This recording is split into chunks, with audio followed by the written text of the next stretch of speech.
ব্যাপারটা হচ্ছে যে এই মাথা মোটা দুটোকে কি করে বোঝাবো যে এখানে বাসা করা যাবে না। এই যে সচক্ষে প্রমাণ দেখতে পেলে তোমরা, যত ডালপালা আনছে ওই একটা কাঠের উপরে নাকি ওরা বাসা বানাবে। এই যে এই অবস্থা, এই যে একটা উড়ে গিয়ে গিয়ে সমস্ত জোগাড় করে আনছে, আর একটা এইখানে বসে বসে পাহারা দিচ্ছে। এদের কে বোঝাবে যে এইখানে বাসা বানানো যাবে না। এইখানটায় সমস্ত জিনিস ফেলে ফেলে নোংরা করছে দিনরাত্রি।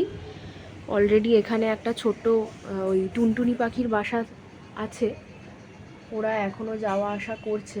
ভেতরে ডিম আছে কিনা জানি না। এদের একবার ডিম পাড়া হয়ে গেছে।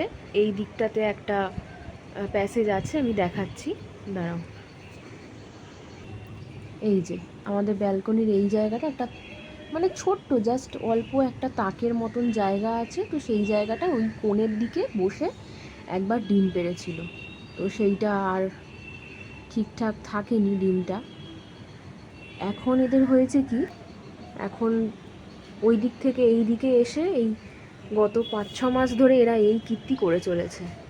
এতটাই মাথা মোটা, ওরা বুঝতেই পারছে না যে ওইখানে কিছুভাবে সাপোর্ট নেই, যেই সাপোর্টের দ্বারা ওরা বাসাটা বানাতে পারবে।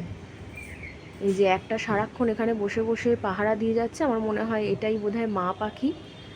আর বাবা পাখিটা গিয়ে গিয়ে এই যে বারান্দার আশেপাশে বাইরেটা এরকম গাছপালা রয়েছে, সেখান থেকে খড় কুটো জোগাড় করে এনে এনে এইভাবে নোংরা করছে। সারাদিন এরা এখানেই থাকে।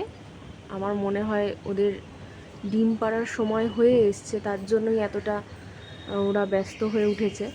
কিন্তু কিছু তো করার নেই, ওদের বোঝাবেটাকে যে এইখানে এইগুলো করা যাবে না।